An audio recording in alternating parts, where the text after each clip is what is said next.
মুক্তিযোদ্ধা একেএম নাসিম ওসমান তৃতীয় শীতলক্ষ্যা সেতুর শুভ উদ্বোধন উপলক্ষে আজকে আয়োজন। সরাসরি উপস্থিত হতে পারলাম না, কিন্তু তাও ডিজিটাল বাংলাদেশ, তাই দ্রুত এটা শেষ করবার জন্যই আমরা উদ্বোধন করবার জন্যই আজকে আমরা যুক্ত হয়েছি। এবং আমি আন্তরিক ধন্যবাদ জানাই যে আমাদের বন্ধুপ্রতিম দেশ সৌদির রাষ্ট্রদূত এবং জাপানের রাষ্ট্রদূত এখানে উপস্থিত আছেন। আমি একই সঙ্গে সৌদি বাদশাহ, কাস্টোডিয়ান অফ টু হলি মস্ক, তাকে আমার আন্তরিক ধন্যবাদ জানাই, শুভেচ্ছা জানাই, এবং সৌদি প্রধানমন্ত্রীকে আমার আন্তরিক ধন্যবাদ জানাই। একই সঙ্গে জাপানের প্রধানমন্ত্রীকে আমার আন্তরিক ধন্যবাদ জানাই, শুভেচ্ছা জানাই। বাংলাদেশ আজকে স্বাধীন দেশ। জাতির পিতা বঙ্গবন্ধু শেখ মুজিবুর রহমানের নেতৃত্বে আমরা স্বাধীনতা অর্জন করেছি, মহান মুক্তিযুদ্ধের মধ্য দিয়ে বিজয় অর্জন করেছি। সর্বকালের সর্বশ্রেষ্ঠ বাঙালি জাতির পিতা বঙ্গবন্ধু শেখ মুজিবুর রহমানকে আমি শ্রদ্ধার সাথে স্মরণ করছি জাতীয় 4 নেতা এবং 30 লক্ষ শহীদ এবং নির্যাতিতা 2 লাখ মা বোনকে, মুক্তিযোদ্ধাদের জানাই সশ্রদ্ধ সালাম। আমি একই সাথে স্মরণ করি 15 আগস্ট, যে স্বপ্ন নিয়ে জাতির পিতা দেশটা স্বাধীন করেছেন সেটা করে যেতে পারেননি, কারণ 15 আগস্ট তাকে নির্মমভাবে হত্যা করা হয়।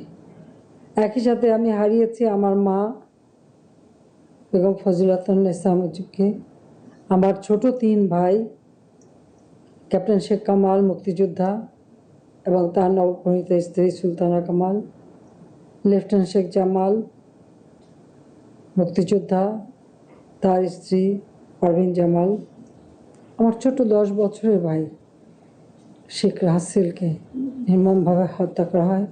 আমার একমাত্র চাচা শেখ আবু নাসির মুক্তিযোদ্ধা ছিলেন, তাকেও নির্মমভাবে হত্যা করে। এবং এভাবে আমাদের পরিবারে, যেমন আমার মেজ ফুপু, তার বাড়ি আক্রমণ করে তার ছেলে মুক্তিযোদ্ধা শেখ ফজলুল হক মনি এবং তার অন্তঃসত্ত্বা স্ত্রী আর্যমণিকে হত্যা করে। আমার সেজ ফুপুর বাড়ি আক্রমণ করে আমার ফুপা তখন কৃষিমন্ত্রী আব্দুর রাব সানিয়াবাদকে হত্যা করে এবং তার 10 বছরের ছেলে আরিফ, 13 বছর মেয়ে বেবি, 4 বছরের নাতি সুকান্তকে হত্যা করে। এবং সেই বাড়িতে তার পরিবারের, তার পুত্র শহীদ সানিয়াবাদ মুক্তিযোদ্ধা এবং ভাগ্নে সহ আত্মপরিবার পরিজন সহ ওই একই দিনে 18 জন সদস্যকে নির্মমভাবে হত্যা করা হয়।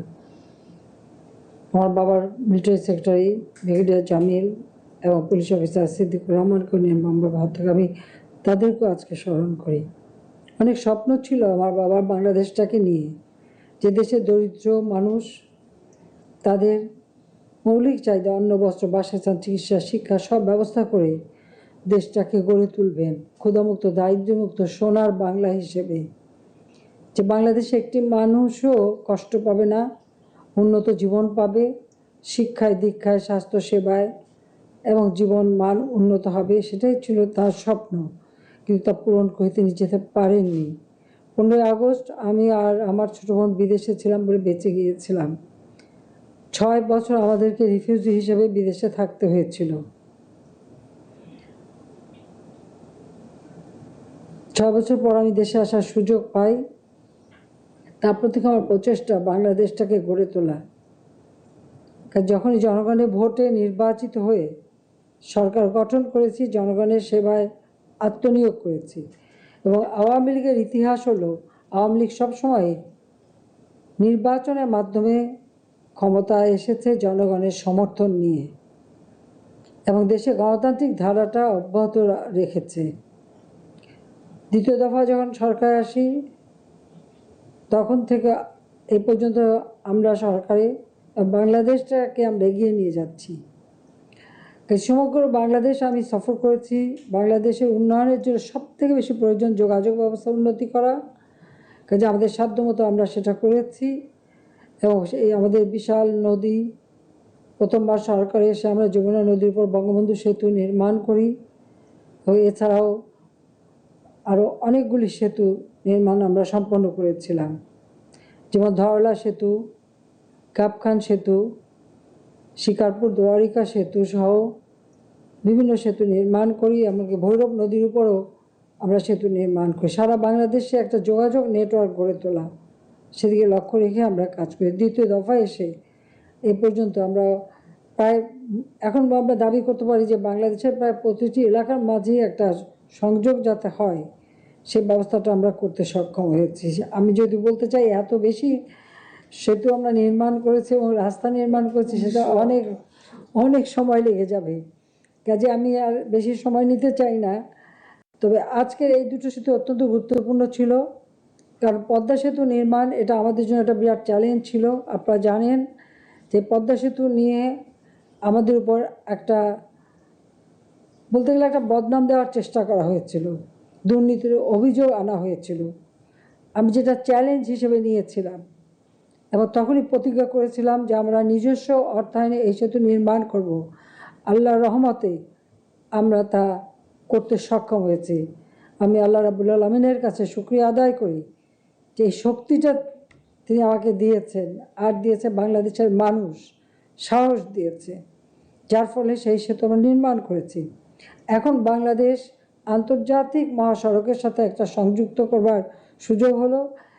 সেটা আমরা মধুমতি নদীর উপরে, যেটা কালনা সেতু নামে আমি ভিত্তিপ্রস্তর স্থাপন করেছিলাম, তো আমি চিন্তা করলাম যে যেহেতু এটা মধুমতি নদীর উপরে, মধুমতি নামটাও খুব মিষ্টি নাম, কাজে এই নামেই সেতুটা হোক, তাই আমি মধুমতি সেতু এটা নাম দিয়েছি।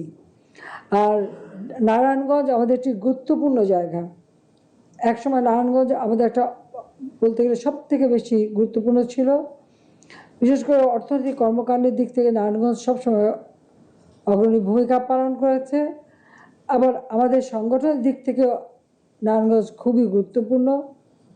সেদিকে আমরা চিন্তা করেছি যে নারায়ণগঞ্জবাসীর সহজ যোগাযোগ করা এবং তাদের জীবনযাত্রা উন্নত করা, এটা একান্তভাবে দরকার। এবং সেদিকে সে কথাটা মাথায় রেখেই আমরা এই শীতলক্ষ্যা নদীর উপরে তৃতীয় সেতু নির্মাণ করলাম। ইতিমধ্যে শীতলক্ষ্যার উপরে আরও কয়েকটা সেতু করেছি। শীতলক্ষ্যা 1, 2 সেগুলো আমার হাতেই হয়েছিল। এখন 3 নম্বরও করলাম, মুক্তারপুর সেতু, সেটাও আমার সরকার সময় করা। কাজে আজকে নারায়ণগঞ্জ, মুন্সিগঞ্জ বা ঢাকার সঙ্গে একটা যোগাযোগ নেটওয়ার্ক এমনভাবে গড়ে উঠেছে, যার ফলে এখন আর ওই ঢাকা শহর দিয়ে যেতে হবে না। পদ্মা সেতু পাড়ি দিয়ে এসে ঢাকা সিলেট বা ঢাকা নারায়ণগঞ্জ যাওয়ার পথে সরাসরি এই সেতু পার হয়েই চলে যেতে পারবে, তাতে ঢাকার ভিতরে যানজটটাও কম হবে। আর মধুমতি সেতু, সেটা আমরা যেমন ট্রান্স এশিয়ান হাইওয়ের সাথে যুক্ত হয়ে যাব, যার ফলে আমাদের ব্যবসা বাণিজ্য বাড়বে।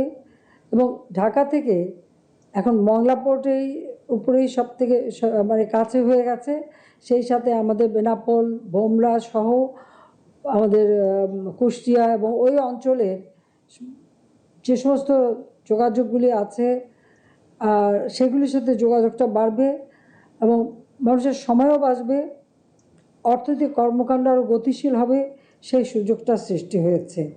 কাজে আমি কালনা সেতু নাম মধুমতি দিয়েছি। আর শীতলক্ষ্যা সেতু এটা নাসিম ওসমানের নামেই দিয়েছি, কারণ নাসিম ওসমান আমার ভাই কামালের খুব বন্ধু ছিল এবং তার বাবা জোহা সাহেব, তিনি আমাদের আওয়ামী লীগের নেতা ছিলেন। ওর দাদা ওসমান সাহেব, তিনি বলতে গেলে আওয়ামী লীগের একটা ঘাঁটি ছিলেন ওখানে। কাজী তাদের এই পরিবারটা সবসময় বিরাট অবদান রেখেছে আমাদের আওয়ামী লীগ মুক্তিযুদ্ধে। এমনকি নাসিম ওসমানের বাবা জোহা সাহেব 71 সালে যখন আমার মা এবং আমরা সবাই 18 নম্বর রোড, বর্তমানে 9A ধানমন্ডি বাসায় আমরা বন্দি, 16ই ডিসেম্বর যখন পাকিস্তানি আনাদার বাহিনী সারেন্ডার করে, এই সারেন্ডার করার পর আমরা কিন্তু মুক্তি পাইনি, তখনও পাকিস্তানিরা আমাদেরকে ঘিরে রেখেছিল। কিন্তু জোহা সাহেব ভেবেছিলেন আমরা বোধহয় মুক্তি পেয়েছি, তিনি ওই রাস্তা দিয়ে ঢোকেন, সাথে সাথে পাকিস্তানি সেনারা আমাদের ওই বাসার উপর থেকে তাকে গুলি করে এবং তার বুকে গুলিও লাগে, কিন্তু তিনি বেঁচে গিয়েছিলেন। কাজে তার কথা আমি স্মরণ করি। 75 15 আগস্ট যখন আমরা রিফিউজি হিসেবে দিল্লিতে, 75-এর পর তিনি গ্রেপ্তার হয়েছিলেন, বন্দী ছিলেন, কিন্তু মুক্তি পাওয়ার সাথে সাথে তিনি ছুটে গিয়েছিলেন দিল্লিতে আমাদের সঙ্গে দেখা করতে। কাজে সেই সব কথাও আমি স্মরণ করি। 75-15 আগস্ট আমাদের জন্য একটা কালো রাত্রি। 14 আগস্ট নাসিমের বিয়ে হয়। নাসিম ওসমানের বিয়েতে কামালও গিয়েছিল, কামাল ফিরে আসে। কিন্তু যে মুহূর্তে শুনলো 15 আগস্টের ঘটনা ঘটেছে, নবপরিণীতা স্ত্রীকে রেখেই সে এই হত্যার প্রতিবাদ জানাতে চলে গিয়েছিল ভারতে, এবং সেখানে সে এই হত্যার প্রতিবাদ করে। কাজে সেই সব কথা সবসময় আমি স্মরণ করি। যদি এক সময় সে আমাদের পার্টি করতো না, সে অন্য অন্য পার্টিতে গিয়েছিল, কিন্তু আমার সাথে সবসময় যোগাযোগ ছিল এবং বড় বোন হিসেবে সবসময় আমাকে সম্মান করতো। এবং তার একটা আকাঙ্ক্ষা ছিল এই সেতুটার জন্য। বারবার আসতো, যখন পার্লামেন্ট মেম্বার তখনও আমার কাছে এসছে বারবার, চাপা এই সেতুটা একটু করে দেন। কিন্তু যখন আমরা সেতুটা তৈরি করা শুরু করলাম, তখনই সে ইহজগৎ ছেড়ে চলে গেল। কাজে তার নামেই আমি এই সেতুটা উৎসর্গ করেছি, কারণ সে একজন বীর মুক্তিযোদ্ধা, আর তাছাড়া 75-এর প্রতিবাদকারী। কাজে তার নামে এই সেতুটা করে দিয়ে তার স্মৃতিটাকে ধারণ করতে রাখতে চেয়েছি।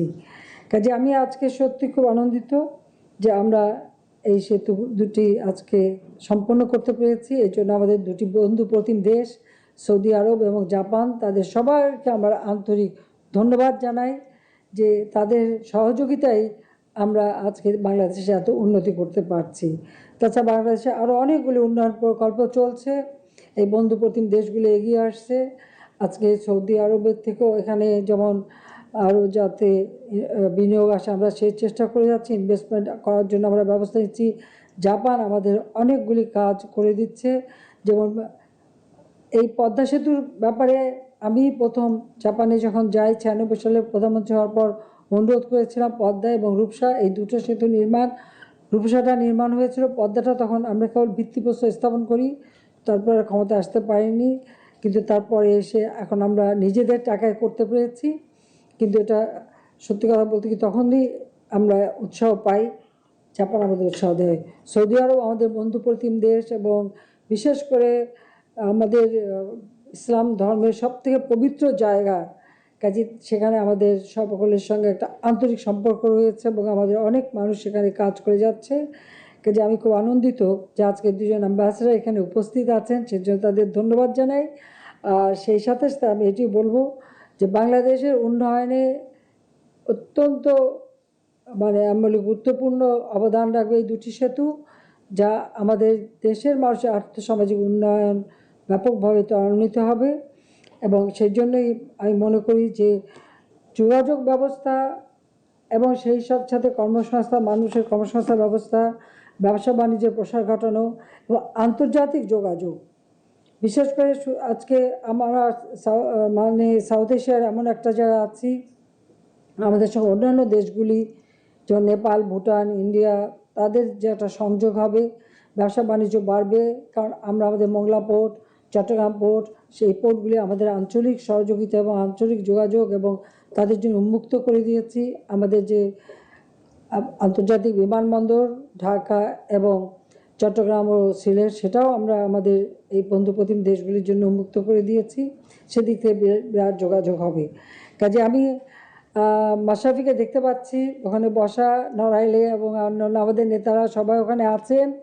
আমি নড়াইলের সবাইকে ধন্যবাদ জানাই, কারণ নড়াইলে কিন্তু আমি এমপি ছিলাম। আমি মনে করি আমি এখনও নড়াইলের এমপি, ঠিক আছে। যাই হোক, আর নারায়ণগঞ্জ যেহেতু আমাদের একেবারে নিজেদের জায়গা, পাশেই জায়গা, কাজী নারায়ণগঞ্জবাসী, তা আপনাদেরকে আন্তরিক ধন্যবাদ জানাই। আমাদের সকল এমপি এবং নেতারা সেখানে আছেন, মুরব্বী আছেন। আর গোপালগঞ্জের মাত্র সেদিনই ঘুরে আসলাম, গোপালগঞ্জের সবাই এখানে বসে আছেন, সবাইকে আমার আন্তরিক ধন্যবাদ জানাই। এবং আমরা মনে করি যে এই যোগাযোগের ফলে আমাদের ওই সব অবহেলিত অঞ্চলগুলি আরও বেশি উন্নতি লাভ করবে।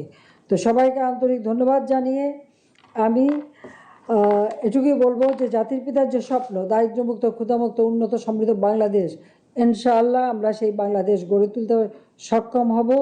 বাংলাদেশ এখন উন্নয়নশীল দেশ, উন্নয়নশীল দেশ হিসেবে আমরা এগিয়ে যাব। তবে এটুকু বলবো যে করোনা ভাইরাসের এই মহামারী, তারই ধাক্কা, আর এই ইউক্রেন রাশিয়ার যুদ্ধ, যা আমাদের উন্নয়নের গতিকে অনেকটা শ্লথ করে দিয়েছে। শুধু আমরা না, সারা বিশ্বব্যাপী এই মানুষ এই কষ্ট ভোগ করছে। সেই জন্য আমার সবসময় আবেদন থাকবে, আমরা যুদ্ধ চাই না, আমরা শান্তি চাই, মানুষের উন্নতি চাই। এবং এই যুদ্ধে অস্ত্রে বিক্রি করতে যে সমস্ত অর্থ প্রতিযোগিতায় যে অর্থ ব্যয় হয়, সেই অর্থ আমার এই সারা বিশ্বের শিশুদের জন্য ব্যয় করা হোক, তাদের চিকিৎসা, তাদের শিক্ষা, তাদের ভালো জীবনের জন্য ব্যয় করা হোক। আমি বিশ্ববাসীর কাছে সেটাই আহ্বান জানাই। বাংলাদেশ আমাদের দেশের সার্বিক উন্নয়নে আমরা আমাদের কাজ অব্যাহত রাখব এবং বাংলাদেশের অগ্রযাত্রা যাতে অব্যাহত থাকে তার জন্য সকলে আমরা নিরলস পরিশ্রম করে যাব, এটাই আমাদের অঙ্গীকার। সবাইকে আন্তরিক ধন্যবাদ জানিয়ে আমি অত্যন্ত আনন্দের সঙ্গে আমাদের মধুমতি সেতু ও বীর মুক্তিযোদ্ধা AK নাসিম ওসমান তৃতীয় শীতলক্ষ্যা সেতুর শুভ উদ্বোধন ঘোষণা করছি। সবাইকে আন্তরিক ধন্যবাদ। জয় বাংলা, জয় বঙ্গবন্ধু, বাংলাদেশ। দর্শক, নড়াইলের মধুমতি সেতু এবং একই সাথে শীতলক্ষ্যা নাসিম ওসমান সেতুটি উদ্বোধন করলেন প্রধানমন্ত্রী শেখ হাসিনা। গণভবন থেকে ভার্চুয়ালি যুক্ত হয়ে প্রধানমন্ত্রী এই সেতু উদ্বোধন করেন। আমরা সরাসরি যুক্ত ছিলাম সেই আয়োজনে।